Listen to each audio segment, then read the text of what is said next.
registrar level talk. Okay. I'm aware that among the registrars there will be some, newcomers and some examination going on. So the slides and the content will at times be very basic, but will also be a little bit technical at times. And I'll try to make it as practical as possible rather than dense theory. However, there will be a little bit of theory initially because, as I said, it's a registrar level talk. So to start with, the first two slides will have your basic responsibilities when you enter the cath lab. Assuming that it's a new kind of specialty for you when you get into training in vascular surgery, right? So coming to the first slide, this is a rough overview of what I'm going to talk about. Of course, the history I won't really touch on. A little bit on consenting for an endovascular procedure. It's something which is very understated, very important, and it's going to become more and more important when vascular surgeons start doing more and more interventions, right? So the consenting and proper explanation, I'll come to that in the next slide. I will talk certainly about safety considerations, something you need to do, safety for yourself, safety for the patient as well. Little bit about, a slide or two on medications.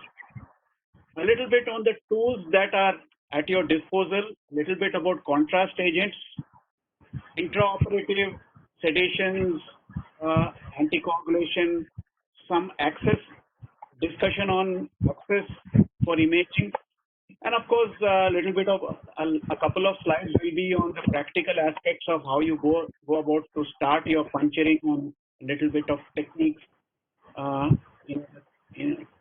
the technical issues with working in a cath lab. Little bit about imaging also, and of course, to wind it up, patient monitoring, discharge criteria. Basically, we are getting now into vascular interventions, and the goal of this would be to either improve a lumen or occlude a lumen, right? So for all practical purposes, we presume that when we are starting this intervention, we are out to improve a lumen, which is probably the bulk of work that most vascular surgeons will be doing, right? So this is what you can see on your screen, the consent form that we use. Go through it. I think every person who is getting into intervention needs to be familiar with what's written in the consent form. Certainly, should he or she be familiar, but should also make the patient familiar. So very commonly, you will find that, I've seen quite often in many places where the consent form is just a piece of paper which is given to the nurse who thrusts it under the nose of the patient and says, sign here. And very often the patient also just signs, says, where do I sign, and sign. So that should not be the practice, especially as young vascular surgeons getting into practice and knowing the kind of legal issues that are presently there and are likely to increase. One should do a proper consenting. So please take time to go through this form. If any of you want this kind of consent form, I can pass it on to you at a later time after the talk. And this has everything, right from the name of the patient to the procedure to the possible basic. I mean, you don't need to really scare the hell out of the patient. But at the same time, you need to be as honest as possible and give ample opportunity for the patient to ask you questions and ask at the end of, are you okay? Is there anything else you need to know, right? And then there is a consent where you sign. If the patient is, sometimes you land up with a patient who doesn't understand the language with which you are comfortable, so you need an interpreter, and if you have an interpreter, you need to get the interpreter sign. Sometimes the patient is unable to sign, and then you need to get the witnesses sign. So consent form, very important when you get into endovascular practice. Be comfortable with your institutional consent form and be familiar with it. Then comes the very important thing, which is radiation safety. Something which we are, many of the senior people working in the cath labs now in various specialties are slowly, realization is dawning on them, and they start getting cataracts at younger age. And we have quite a few other, very strongly suspected cath lab induced complications occurring to the treating physician. So don't take radiation safety as a very casual thing. It's very, very important. So a little bit on radiation safety. it would be a good idea to buy a pair of radiation safety glasses to start with. Have good access to a lead apron, and when we say lead apron, it should cover not only your chest and torso but also the thyroid shield. Very often you'll find the lead apron is on, but the thyroid shield is not on. Very often. There is some discussion now on which is better, whether it's lead or whether you have the more newer bismuth antimony aprons. Bismuth antimony aprons are almost as good as shown by the evidence. They're almost as good in giving you protection as lead aprons. The advantage of the bismuth antimony aprons is that they are lighter, so they are less harsh on your back, and which is why the next point of contention is whether you should wear a full lead apron or whether you should wear a skirt and top variety. Now, the skirt and top variety is getting more and more popular because it's kinder to your back. If you're going to do interventions for long hours for the next couple of years, it's very possible that you may be a candidate needing to go to a chap to get your backache sorted out. So this is a little bit, get yourself a TLD badge. This is a radiation badge, which most hospitals, it is the responsibility of your institution to provide you with this. You must know what the maximum permissible dose for a user is. You need to know that the TLD badge has to be worn under the lead apron, not over the lead apron. If you wear it over the lead apron, in 3 days' time, you'll find you would have probably exhausted your year's quota of radiation. So wear the TLD badge under the apron, and it's a good idea to get to know who is in charge of radiation safety in your hospital and what your radiation status is from time to time. A little bit about intra-procedural patient care. One should take responsibility. If one is doing an interventions, one should not leave it to somebody else to monitor these things.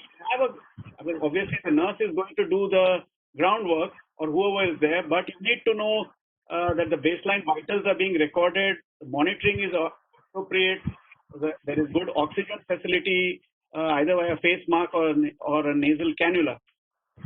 Basic fluid management, again, you have to be well aware of what the patient's pre-morbidity is. So based on that, we must know how much fluid to give. Sometimes in patients with a with a cardiomyopathy or a kind of patient who is CKD, you might need to restrict the amount of fluid actually you give. Sometimes when you do certain procedures, you may need to load the patient.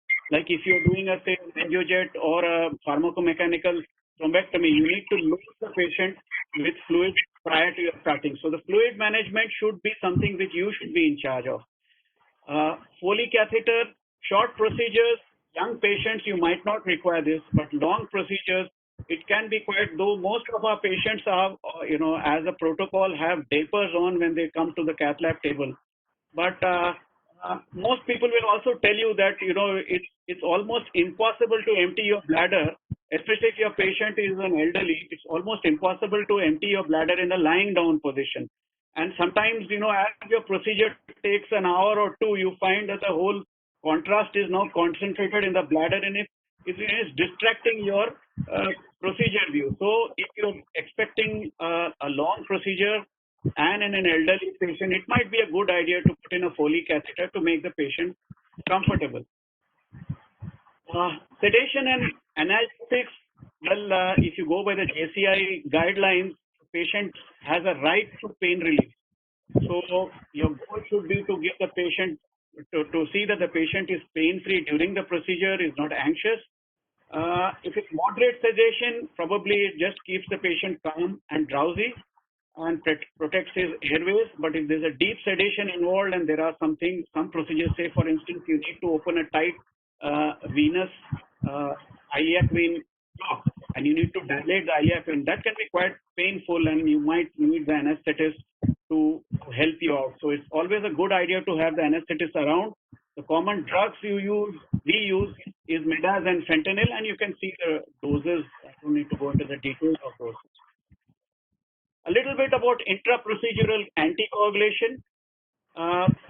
Diagnostic peripheral angios, many people would not actually give. I generally give because most of the patients we do already have a diseased vessel that we are puncturing. So I give about 2,000 international units of heparin after I put in the sheath for a diagnostic peripheral angio. But there are people who would probably not, especially those who come in for a peripheral angio at daycare and would like to go home early. Many people would probably not give any anticoagulation if it's just a diagnostic angio. For angioplasty for occlusive disease, anything between 3,000 to 5,000 international units, a bolus, and then you can top it up based on your requirements. It's good to have protamine in your cath lab so that if you encounter some kind of bleed or some problem, you don't need to be running around searching for the antidote. You need to remember that when you're giving protamine, it should be very slow and it should be a very slow bolus rather than a fast push. It's a good idea to get familiar with the machine. So the first thing you do when you get into a cath lab and you get to start endovascular work is to get familiar with all the gadgets that are there, to know, for instance, how the table works, which is the image intensifier, where the radiation comes from, which is how the foot switches work, which is the pedal for DSA and which gives you fluoro. These are things which will increase your comfort levels so that you don't need to be focusing on your foot when you are doing your worrying about the machine technical aspect when you're primarily focusing on the procedure. Cath lab discipline, very important. One should not be casual or callous. This is a dangerous place to be in if you are not well versed with what it is. It's just a schematic diagram I've taken from my book. It just shows you, I'm sure all of you know what is collimation, so don't, you just need to expose and see on your screen the part which is of interest. You don't need the whole part to be exposed. That increases the radiation. Keep the detector as close to the patient. Use a shield between yourself. You can see this is a shield. You can see it between yourself and the patient. There is movable lead skirt attached to the table. So when you have the position of your C-arm like this, don't expose yourself to radiation. You can keep the lead skirt here so that it protects your lower part of your abdomen from unnecessary radiation. So cath lab discipline, very important. A little bit about the gadgets and gizmos that are there in your cath lab. This is a power injector. Most of you would have seen it. When you need an optimal aortography, it requires a power injector to adequately specify and fill the aorta. This is a beautiful instrument. You can adjust the settings of your pressure injector, including you can adjust how much pressure, how much flow, how much volume, how much of pressure rise, and it has usually two modes. So you can either synchronize it with your foot pedal, which is there in most modern methods, or you can have your technician, do it manually. So it can be synchronized. Best is to synchronize it with your pedal so that when you do your DSA shoot, the pressure injector also shoots so that you get beautiful pictures. The typical pressure settings are 600 psi for the 6 French if you put in a 6 French system, and 900 for 5 French and 1200 for 4 French system. A little bit about frame rates. Sometimes the technician will ask you how many frames do you want, and you should not be caught wanting, not feel embarrassed, not feel lost. So it's very important to know that what are the optimum frame rates when you're doing a peripheral angiography. If you need to visualize the aorta, typically 4 frames per second is optimal. For peripheral vessels, anything between 2 and 4, and if you're using carbon dioxide angiogram, then probably 6 frames per second is what most people would recommend. Ultrasound, you as surgeons, one has to get out of the mental block of not being able to use an ultrasound. You have to be ultrasound smart if you have to survive, and the only way to get into that is practice. You can see here, you should practice. If the vessel is palpable, it would be a good idea to practice puncturing under ultrasound. As you can see here, my junior colleague is puncturing the femoral artery under ultrasound. So it's always a good idea to practice doing an ultrasound puncture. There are more reasons than one why it's always better to do an ultrasound puncture rather than blind. Now let's come to the gadgets that we need to use in the cath lab when we start our endovascular career. A little bit about catheters, wires, balloons, and stents. A little bit about each of them before. Vascular catheters are of two types. One are called the guiding catheters, which are available, which are larger size. They are 6 to 8 French, and you have the diagnostic catheters, which are 4 to 6 French, which can again, the diagnostic catheters can again be either selective or flush catheter, and I'll come to both of them in the next slide. So what is a flush catheter? What is the job of a flush catheter? A flush catheter allows high flow injections into the aorta. Uniform contrast is dispersed through its multiple side holes. So it gives you, so typical for an aortogram, use a flush catheter. It's designed so that it remains in the center. It doesn't just go and get into any of the branch vessels. So it gives you good axial kind of stability. Whereas the selective catheter has rotational stiffness. So I'll show you the subsequent pictures. You will find that the selective catheters are shaped in such a beautiful way that you might need to not be that. Most of the work is done by the beauty of the shape of the catheter. So it's shaped in a particular way to intended vessel. So if you have your diagnostic catheters, you have selective and you have flush catheters. These are some of the pictures of the flush catheter. You can see, and I'll come to it in the subsequent slides. These are the various shapes and sizes, and they're ingenious. And the more you use it, the more you will marvel at the person who's actually designed these. So coming back to the catheters, these catheters are usually made of either polyurethane or Teflon. For non-selective, they are usually thick, walled with a pigtail tip. You can see the typical pigtail that you are used to for other specialties as well. Whereas the selective catheters are usually thin-walled with a taper.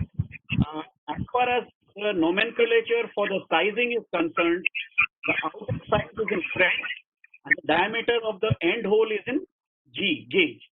And the name is based on its shape. So you have a pigtail or a cobra or a hockey stick, or some of the catheters are named after the person who's designed it. So, like for instance, the Simmons catheter. So this is the nomenclature and the sizing and the shape of these catheters that are used. How you select a catheter? You need to select it based on the general direction in which you need to travel. So just as you select the vehicle based on the terrain in which you need to travel, you select a catheter based on the general direction you wish to travel. And you can see that a catheter has various parts. So as you can see here, it has a tip, it has a primary curve, it has a secondary curve, it has a tertiary curve, and it's got lengths that there are various lengths which you need to be comfortable with when you get into endovascular work. So based on what vessel is your target vessel, you can select appropriate shape or appropriate length as well. Now coming to the guiding catheters. As I said, the guiding catheters are larger in size. They are from 6 to 8 French, unlike the regular selective, the other catheters. What is the job of the guiding catheter? The guiding catheter helps the position and stabilizes the standard catheter. They are larger lumens, as I said, and they have prefix shape which accepts a standard size catheter or device. Say, for example, a renal artery arises from a very tortuous and aneurysmal abdominal aorta. So this standard guiding catheter can be positioned in the aorta, and through this large lumen, you can pass a smaller catheter into this gives you a good kind of a stabilization and support. These are some more pictures of the diagnostic catheters. You can see the typical shapes. Now, how do you get into those lumens? I'll just give you one example. There are many techniques, and this lecture doesn't really, cover every single technique individually. That you will know in your subsequent lectures. But generally speaking, say if you take a SIM catheter, you could either have to go to the, when you put it over the wire and push it into the body, it goes as a straight tube. But then you need to get it into this kind of shape, right? You need to get it into this shape, which is the right side figure you can see. So one technique is to go right to the top. So you go to the arch of the aorta, spin it with your fingers, and then it takes this shape, and then you bring it down. The other technique is a branch technique, where you get it into the opposite iliac and then you push it and get it into a shape. So these are various tricks. The best way to learn it is on the job. So I shouldn't be actually dwelling too much on this techniques. This is a little bit about selective catheterization. Again, you have these angled catheters, as I said, curved catheters or recurved catheters. So based on which vessel you need to get in, you have various shapes of catheters. A little bit about micro catheters, because I do a lot of lower limb work and a lot of BTK diabetic work, which all of you, I'm sure, will be exposed to in the years to come. So it's good to know about the beauty of a micro catheter. So these micro catheters were originally, when they were manufactured and conceived, they were meant to be used for embolizing, say, various target vessels. But in our practice, most of us as vascular surgeons doing limb salvage, you will find that this microcatheter is really a boon when you need to get into diseased lower limb BTK lesions. So these are designed to fit coaxially. They don't go independently. You need to push it through a catheter, and they are very small size. So they typically, you will find that the microcatheters are 2 French or 3 French, and their diameter, as you will note, is in inches. So it's 0.010 to 0.027 inches is the inner lumen of these microcatheters, and they are designed to reach beyond the standard catheter. So they have a lot of length, and I'll show you a picture in the next slide. They have a lot of length, so you can go from one side right down to the ankle of the opposite side and cross it with a microcatheter. As far as personally, my experience, the workhorse 2 catheters that I use for most of my work are the renal double curve. You can see this on the left side. You can see the 2 curves. These are originally were devised to get into the renal vessels, but it's a good catheter to cross over to the opposite side from one femoral to the opposite iliac. And the H1 is the headhunter, which was originally used to get into the neck vessels.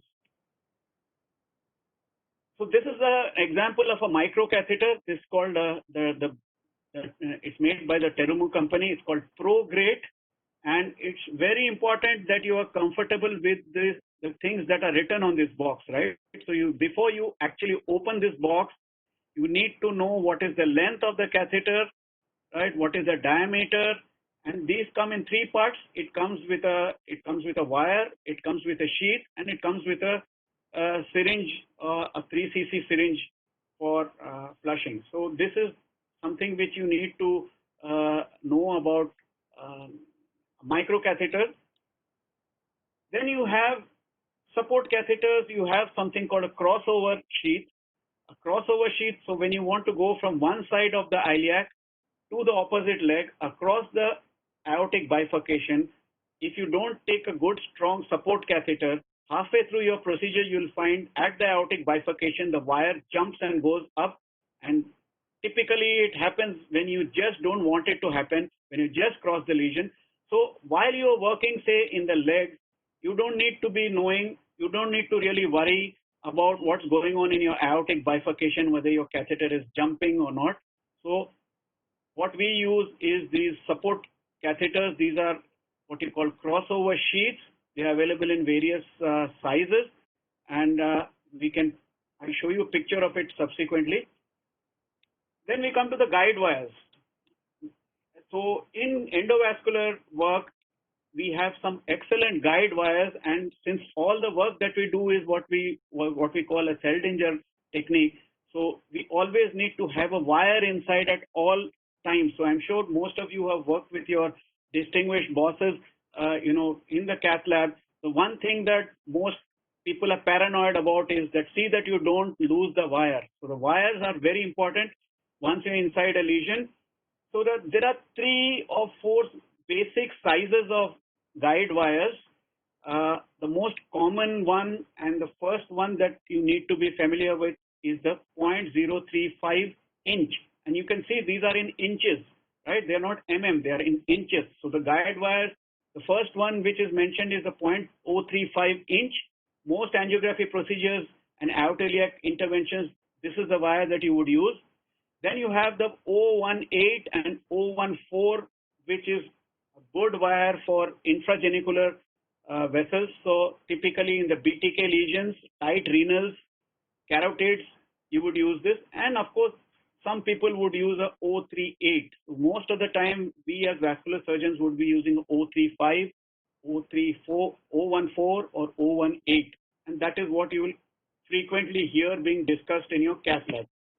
A little bit, if you get into the belly of a wire, so what looks like a thin strip of a wire is a highly technically designed and very perfectly designed. You have various types. So you can, if you see the figure A, you can see that the core goes almost till the tip, right? So in the second B, you will find that it stops short of it, and in C, you will find the core goes right to the tip. Now you have various wires designed like this. Now each of them has a different function. If you have a core going right till the tip, you get a lot of stability. You can enter into a hard lesion, but maneuverability, to or support is not that great. If you go by the what is marked as A, it's got a small floppy tip. Maneuvering it through a tight lesion becomes little bit easier, but because the tip is not supported, so sometimes your wire might jump around here and there. So somewhere you need to know, depending on the type of lesion, what type of wire tip you will need. And all these you will find are actually not only drawn but also described on the box of the packaging of the wire. So when you ask for a wire, before you hurriedly open the packing, just spend 2 minutes reading what is there, what size, compatible with what sheath, what guide wire, and what is the design of the wire that you asked for. What is the length of the guide wire that you will need? This is a general rule that the total length of wire that you need is actually the length of wire from the insertion site to the lesion, plus the length of the catheter that you are going to use for the intervention, plus another about 10 centimeters so that you have some space to hold the wire so that it doesn't slip in or doesn't slip out. So you have some control. So generally, when you want to know what is the length of the wire you need for your procedure, you need to take a wire. How you calculate it is a length of wire from insertion site to lesion plus length of the catheter you're using plus another 10 centimeters. Little bit about the guide wires. Again, I don't want to be repetitive, but as I said, there are steerable and non-steerable. You have hydrophilic wires, which are the Terumo we call it fondly the Terumo. Terumo is the name of the company. These are what you call glide catheters. They have good torque control. They are hydrophilic coated, which means that they need to be kept wet at all times. So you will notice in the cath lab, there is somebody always with a piece of gauze soaked in saline who is, either doing it on his own or being told by his boss or whoever that keep wiping the wire. So when the wire is wet, it's a hydrophilic coated. So when it's wet, it becomes slippery and you can pass through. And then you have, of course, non-steerable wires, and you have other types of wires like super stiff wire. I'll show you pictures of those. Now, this is a picture of a typical what you call a Terumo hydrophilic glide wire. You can see on your screen there are two lengths.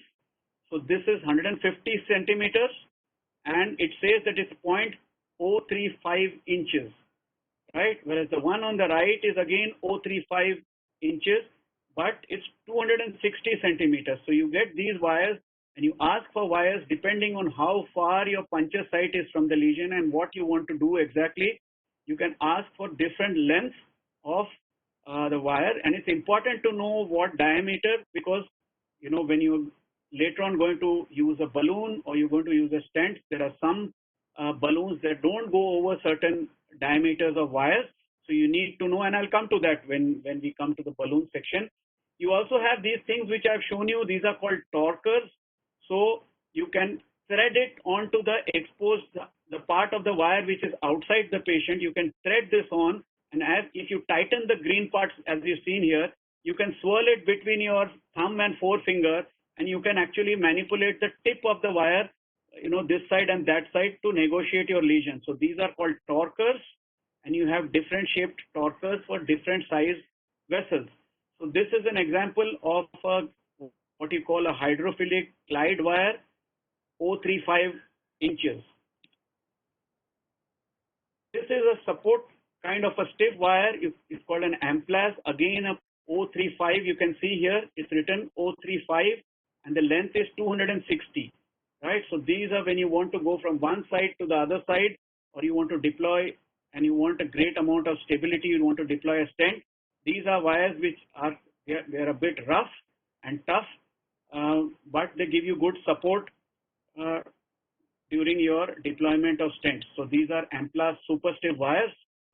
Then you come to the BTK wires, the below the knee wires. So there are, as I told you, the below knee wires usually come in two sizes, either the 018 or 014.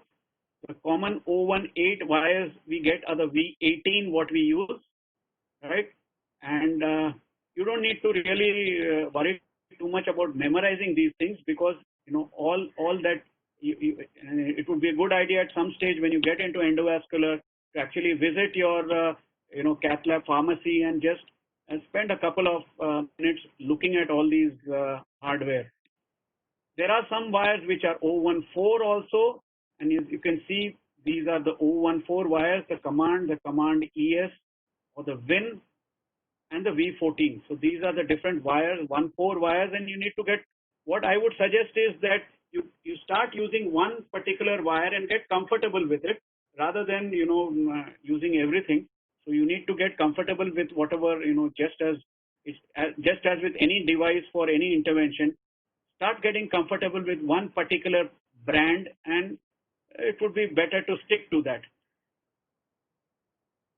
It's important to know that these 1,4 wires, though when they're outside the body, they look straight, but sometimes when you look at your angio and you see that, say for instance, you need to get into the anterior tibial artery, which all of you know is it just takes off sometimes at a strange angle from your popliteal artery. So having a straight wire inside, you may find it difficult to negotiate it. So once you've done your angio, you can actually shape the tip of the 1,4 wires or the 1,8 wires outside the body. So you just need to stretch it over a needle or the back of a blade, and you can give it a kind of a curve to conform to the takeoff of, say for instance, the antitibial artery if you want to get into it. Now this is the typical angiographic picture. If you're going across the top into the opposite side, you can see that all the three things which we have discussed so far are there. There is a crossover sheath which is in red, and through that I put in a flush catheter which is in blue, and through that I put in a glide wire. So one goes inside the other. Now while I am actually from this side from the right side, while I am manipulating the left side, this part, the arch or the aortic bifurcation is now stable, and I can put my catheters and stents in and out without worrying that this thing in the bifurcation jumping up and down, right? So this is a picture showing you all the three things that I've described so far. A little bit about contrast. Iodinated contrast started in the 1920s. They are high osmolar. And then as we came to the 60s and 70s, we started developing these non-ionic compounds, and now most of the contrast that we use are the non-ionic compounds. And you can see in this chart the difference between ionic and non-ionic, because the non-ionic are they do not dissociate in water, therefore they are lower in osmolality. So the nausea, vomiting, all these things, the type of reactions mild to moderate are much less in the non-ionic as compared to the ionic, right? So most cases one would use now the non-ionic. The only thing is non-ionic are more costly than the ionic versions. So when cost is an issue, sometimes still people use the traditional contrast. This is an indiflator. I'm sure all of you would be familiar with. When you put in balloons, you need to inflate them. When you put in stents, you need to inflate the balloon if you're using a balloon mounted. So this is a device that is called an indiflator. It's got a dial, and as you twist the handle from the outside, the dial shows you the pressure in atmospheres, right? So we'll come to that when we discuss balloons. Then we come to the sheaths. The various angio sheaths like IV cannulas, they are all colored. So the 4 French is a red hub, whereas the 11 French is a yellow hub. So you recognize the sheath from the color coding.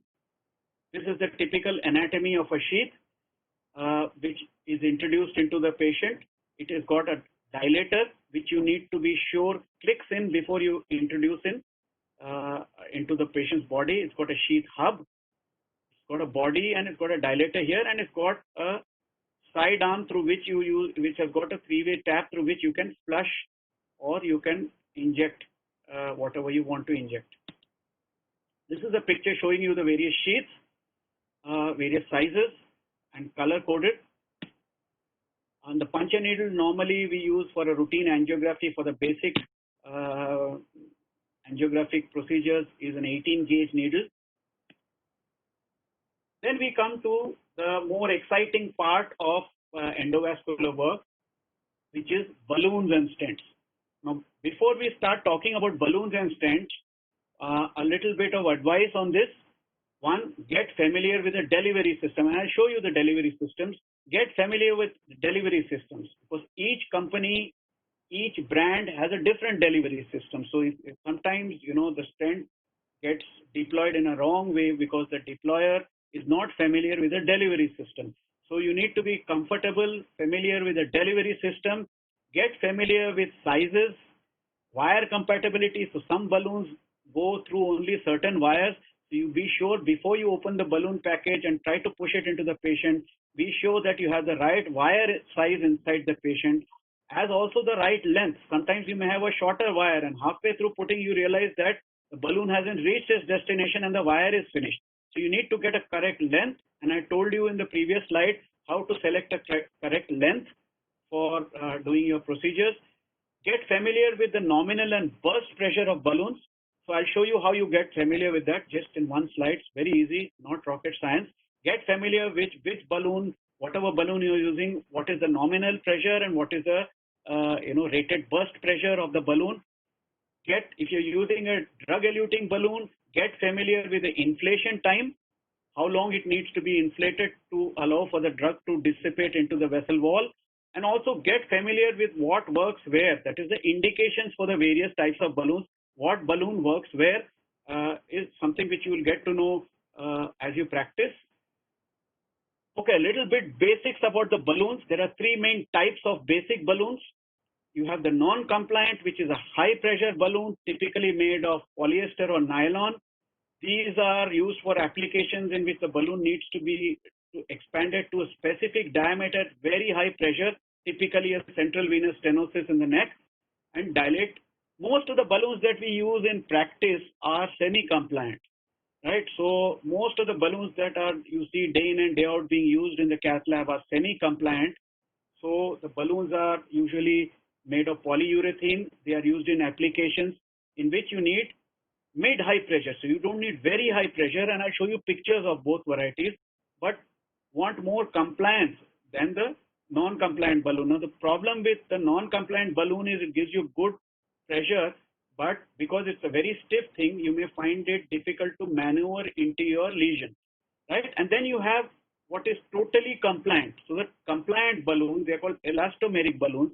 These are typically made of polyurethane or silicone, and they are inflated by volume rather than the pressure. So they are basically used to conform. So typical would be when in your EVAR, when you need to iron out your things, or sometimes you have a rupture and you need to occlude. So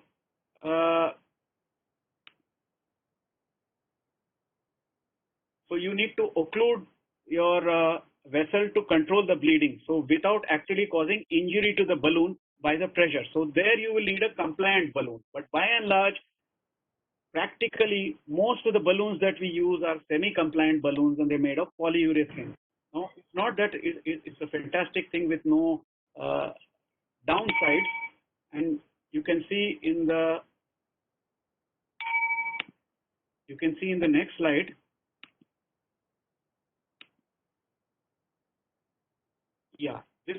picture showing you when you open a lesion using a non-compliant, whereas opening a compliant. Now in the lower thing, what the kind of shape that you see is called, typically it's called a dog bone effect, right? So it looks like a dog bone, a central narrowing with two bulbs on either side. Now the problem with this is that, you know, it causes a very smooth, nice, easy opening in most vessels, but it leaves you with a risk of dissection at the margins, right? So very often you find you open the SFA very beautifully, you can see the base, which is suddenly you say, yeah, now it's open. But when you take an angio, you will find that the edges on either side are frayed because, you know, because of this dog bone effect. So this is the downside of having a using a semi-compliant kind of a balloon. About the catheters that are used to on which the balloons are mounted, not the diagnostic catheters, but the catheters upon which the balloon is mounted. Now there are basically three types of catheter platforms on which these balloons are mounted, right? One is what we call OTW, over the wire. So these OTW balloon catheters feature a guide wire that goes right through the center of the length of the catheter. Then you have the rapid exchange ones, where the balloon catheter have a guide wire along only a short segment, say the front 25 centimeters. So this saves time compared with advancing the guide wire through the full catheter. You just advance it through the tip and then the rest of it slides over. So you have a rapid exchange, and then you have big fixed balloon catheter. So we'll talk a little bit about the OTW and the rapid exchange wires. Now this is the top, shows you a OTW catheter, over the wire. Now how do you know this balloon is over the wire OTW variety? You'll see two hubs here. One is for flushing it and for the wire to go in, and the side is for putting your indeflator to inflate it, right? Whereas the rapid exchange one, they are called the monorail. They have only one opening here, and you need to actually inflate it through only one opening. So if you have one end like this is a monorail rapid exchange variety of a balloon, and this is a OTW, right? So if you ask me practically, more and more companies realize that you feel much more comfortable with OTW catheters, balloons, rather than the rapid exchange ones. So the newer balloons are all, most of them in the smaller sizes are coming with OTW variants as well. So even in below the knee, where you have small balloons, say 3 or 2.5, you have now companies coming out with balloons which are OTW over the wire designs. There are some special balloons. If you go into the details, these are all for talks. There are some special balloons also other than the standard balloons. One is the cutting balloon that you would typically use as a complication of sometimes aortoarteritis, when you need to cut fibrotic vessels.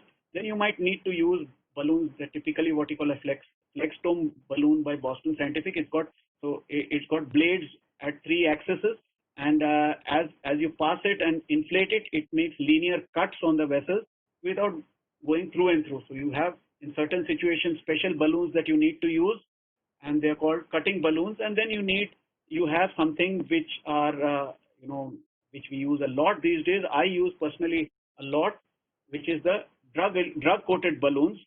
We won't go into the technical details, but there are two common drugs that are used, sirolimus and paclitaxel, which are coated over the balloon, and when it's inflated, it actually coats the lining of the vessel and acts in the way which it's supposed to act. So this is just a picture to show you a day in the life of an intervention. So you need to get into a basic intervention. Be sure that you have all your stuff well planned out from beforehand. A little bit I had told you about nominal pressure and burst pressure. So if you open the packet of a balloon, you will find these cards inside. And say, for example, you look at the label in the middle, written Armada 14. This is a 3 mm balloon, and you can see in the center there is a black marking with an asterisk 8. So 8 is the nominal pressure. So 8 atmospheres.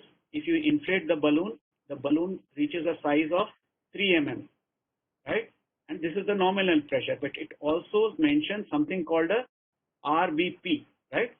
So it's called a rated burst pressure. So you at no point should you go more than this, right? So for instance, in a 3 mm balloon, yes, because your lesion is not opening, don't inflate it at 14, 15, 16, otherwise the balloon will rupture.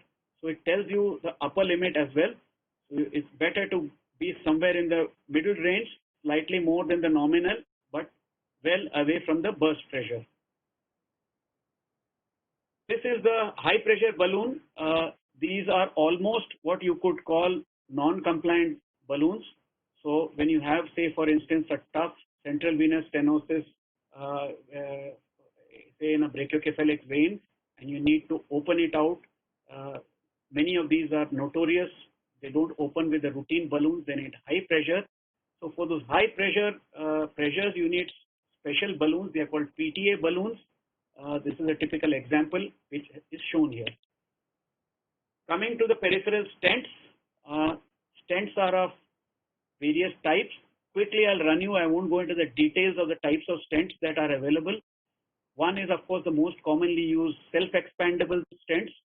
They are usually made of nitinol, and you can see when you open the packaging, in outer packaging, it has all the specifications. It will do you good if you go through what size, confirm what size, what length, what is the wire compatibility, going through which sheath size. Sometimes you need to upgrade your sheath size before you introduce a stent. So these are the self-expanding stents. They're made of nitinol, as opposed to balloon-mounted peripheral stents, which are usually made of cobalt chromium. Now, these are stents which are used typically in aortoiliac segments by the vascular surgeons, where you need a lot of radial strength. The downside is that these don't have great length, so you would probably get a 59 or at the most 79. So if you want longer lengths of stent, usually you need to put 2 of these. But these have good radial strength. They are balloon mounted, but they are made of cobalt chromium as opposed to the nitinol, which is used for making self-expanding stents. Then you have covered stents. One cardinal teaching which is there for everyone who gets into endovascular, especially those who start their independent work, is to always have a covered stent in your shelf. You never know when your external iliac artery ruptures and you need a covered stent. So covered stents, again, started off with a wall graft. Then we had this covered stent called Fluency. Most of the covered stents are self-expanding. You also have balloon mounted cover stents. So sometimes in say areas like you want to stent an SMA lesion or an SMA aneurysm, which we have done in the recent past, then you may need to use a balloon expandable covered stent. But by and large, most of the time we would be using a self-expandable covered stent. Now the advantage of if you see how technology progresses, the older stents had larger sheaths to be used. So as technology is improving, as science is refining, you will find that the covered stents are coming in smaller and smaller sheath compatible ones. So for instance, a Fluency requires you to use a 10 or 11 number sheath. Sometimes it says 9, but usually a 10 number sheath, which is a big hole in the artery. The newer stents like Covera and Covera Plus, these you can get away with a 7 or an 8 French sheath. We used to use in our formative years, we used to use a lot of Gore wire bands, but unfortunately the wire bands were all 7 French, 6 French compatible. Unfortunately, they're not available in our country, so I've not really discussed it because we use a lot of covered stents in our clinical practice, and you need to always have one such stent on your shelf to bail you out on a bad day. These are some drug-eluting peripheral stents. They're not available presently in India. Some came and went. We won't look too much into it because we still don't have the drug-eluting stents. You have the Supera. Again, these are what you call a vasculomimetic stent. You need to know when he asked about vasculomimetic stent, it's the Supera. And the beauty of this stent is that it is resistant to kinking. So in areas where there is a lot of rotational force or is across a joint or typically an SFA, then you might choose to use a vasculomimetic stent called the Supera. Then, of course, the ultimate goal for all stent manufacturing is to have a biodegradable stent, which also, elutes drug. So a biodegradable drug eluting stent is what most are looking at, and all the technology and research that is going into stent manufacture is now going into trying to manufacture biodegradable DES, a drug eluting stent. And the typical requirement or the dream is to have something which is radio opaque, has good biodegradation, electrical activity, has a good geometry, and also has a good radial strength for the period it is supposed to stay inside. As trainees getting into endovascular work, you need to get familiar with the deployment system for each and everything. So broadly, I would just quickly tell you that most stents, they either have a wheel which you just rotate with your thumb, or have a kind of a pullback system. So you need to be, some of them have both, but by and large, say for instance, there are stents which have a big wheel and a small wheel. So you initially rotate the big wheel, small wheel with your thumb to initially deploy it, and then use the large wheel. So whenever you use a stent, you need to be comfortable with the deployment system, which is why I again and again say, get comfortable initially with one type of stent and get into the practice of using it again and again before you, jump to various other brands. These are arterial stents. We also now do a lot of venous stenting, and these are some of the approved venous stents. I won't go too much into the depth of venous stenting. It's a totally different topic. But typically we have the Venovo, the sinus venous, or the sinus obliquus, and of course the good old Walt stent is still there. So these are the venous stents. Before you choose a stent, you need to know what is the diameter. So this is a chart showing you approximately what are the normal diameters of a vessel. But you must remember, this is not the rule of thumb, and most cath lab machines will have software. So if you're friendly with your technician, he will help you with measuring your vessel after the angio and tell you, okay, the vessel size is this much, so you need a this much size stent. Of course, venous stents, you need to have larger sizes. A little bit about now coming back to these are about the hardware, little bit in the final few slides, I'll tell you a little bit about the procedures, the basics of procedures. First and foremost is arterial access. The position of the patient should be that which provides the easiest and direct access to the puncture site. It should be approachable. It should be large enough. There should be no critical organs between the skin and the artery. Typically, you should puncture over a bone so that when you take out the sheath, you can compress it, and I'll show you the trick in a video. Typically, when you start your endovascular practice, you should get into trying to puncture arteries that are pulsatile, but I'll also show you a slide where what you do when the artery is not pulsatile, and the skin that you're puncturing should be free of infections and scars. As far as the puncturing technique is concerned, you have two techniques. One is the single puncture technique, and the other is a double puncture technique. Both have their advantages and disadvantages, but generally speaking, when you are targeting a common femoral artery, this is the area you should target on a fluoroscopy. So this is what is classically described, where you avoid the epigastric vessels. If you go too high, you get into the epigastric vessels. You get into an area which has got good bone support at the back, and then you give your local infiltration. And as you can see here, sometimes it's not necessary that your common femoral artery is at the groin crease. And as you can see here, you put your needle, you see the needle is somewhere quite low, but the puncture site is above the groin crease. So it's not necessary that your bifurcation is, or your common femoral artery is at the groin crease. Sometimes you may need to go higher, and as is demonstrated by this picture. And then this is a small video. It shows you the perfect puncture, and as the video moves, you see where the needle is, right? So you can see the needle is at the right position.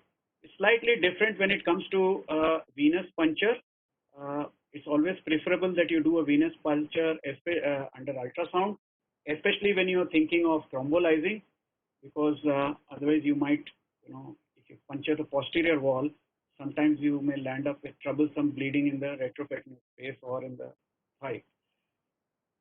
What do you do when the artery is not palpable? There are three things you can do. Either you go by the bony landmark, you use ultrasound guidance, or you can use calcium as a marker. As you can see here, right? This is the SFA, this is the common femoral, and the arteries are pretty calcified. You can use that as a marker or use ultrasound, which is always preferable. As I said, always get into the practice of puncturing through an ultrasound, and always use your bony landmark so that when you remove the sheath, you don't land up with a kind of a problem. A little bit of a practical tip, keep your sheath always flushed, air free and thrombus free.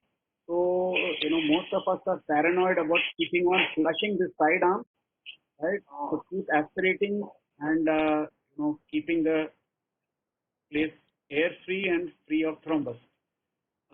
Road maps, as far as possible to get into vessels, road maps, most modern cath labs will have the facility to have these road maps. Road map is nothing but it's a stored, saved image which comes back onto your screen, which you can use as a guide to enter your wire or catheter, so that they don't unnecessarily go into the side branches or cause any kind of dissection. So use a road map liberally when you're getting into early days, especially a little bit about technical, sometimes, just a little bit of rotation of your screen, of your C-arm can actually open out spaces and show you things which you are not able to commonly see. So typically what I marked in red here, for an iliac bifurcation, maybe 20 to 30 degrees contralateral anterior oblique. For a femoral bifurcation, when you need to see the profunda and the SFA open out, maybe 20-30 degrees ipsilateral anterior oblique.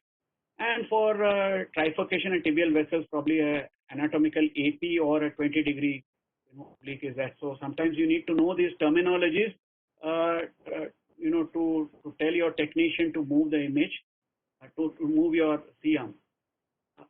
Finally, the closure techniques. Venous punctures, you need to compress manually for 5 to 10 minutes. Arterial punctures should not totally occlude the distal vessel.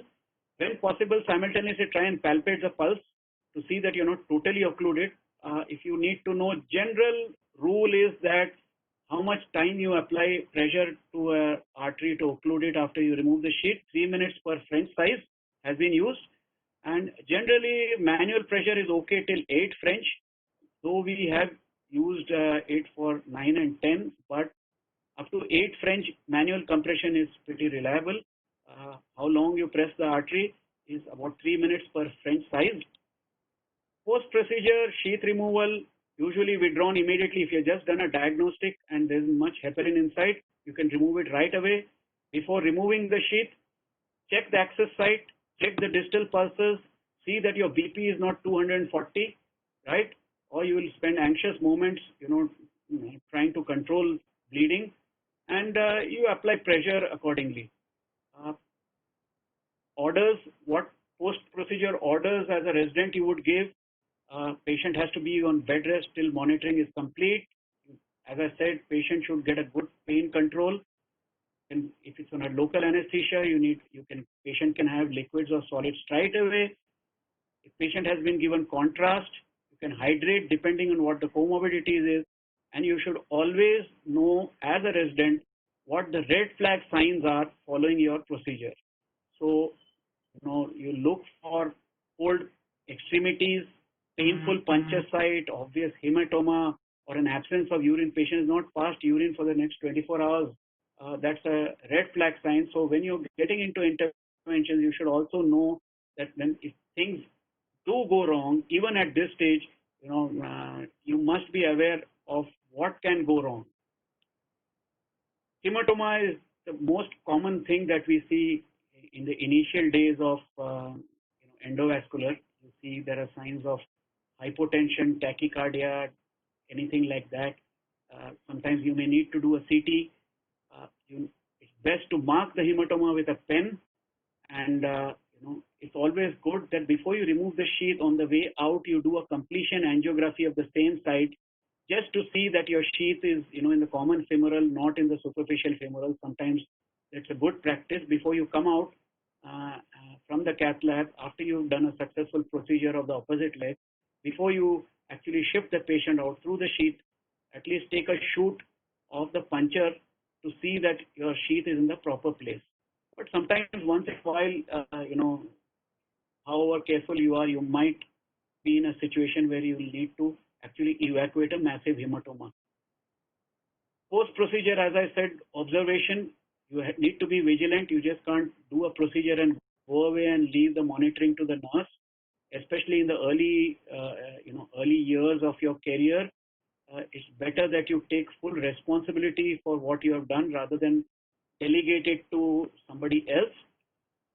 And your discharge criteria should be that the patient should be stable, well-oriented, able to drink, has minimal pain, minimum nausea, no bleeding, and you need to give the patient appointment and teach the patient about all the red flag signs that might happen when he goes home.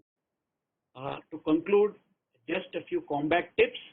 Always start with the basic cases and then upgrade step by step. You all burnt our fingers trying to be heroes, including myself. So start with the basic cases and then upgrade step by step. Avoid adventurism, especially in the early days. And I say that because we've all, as I said, we've all burnt our fingers. If you're in trouble, learn to recognize it, have a low threshold, seek early help, and seek appropriately.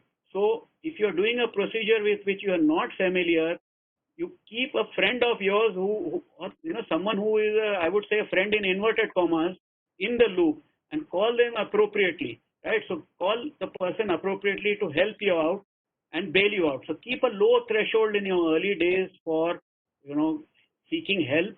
And there are two people you need to befriend at all times in the in your endovascular practice. One is a cath lab technician, and I'm sure all those who are doing endovascular will swear by what I've said.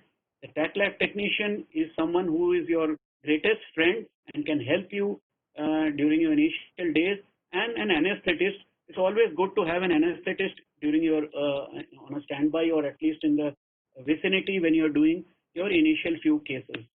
So that is the final slide. To conclude, access, most commonly the right common femoral. Try to do a single wall puncture, use an ultrasound. Normally you start CFA puncture with a 5 to 6 French. Brachial artery puncture, I would rather not advise anyone to go beyond 5 to 6 French. Otherwise things get bad, thrombosed, and you might land up having to explore the cubital fossa and do an embolectomy or repair the artery. Hydrophilic wires, commonly what we use is the 035. The length, as I told you, how you decide on the length, right? So the length of from the puncture site to the lesion, plus the length of the catheter that you're using, plus another 10 centimeters.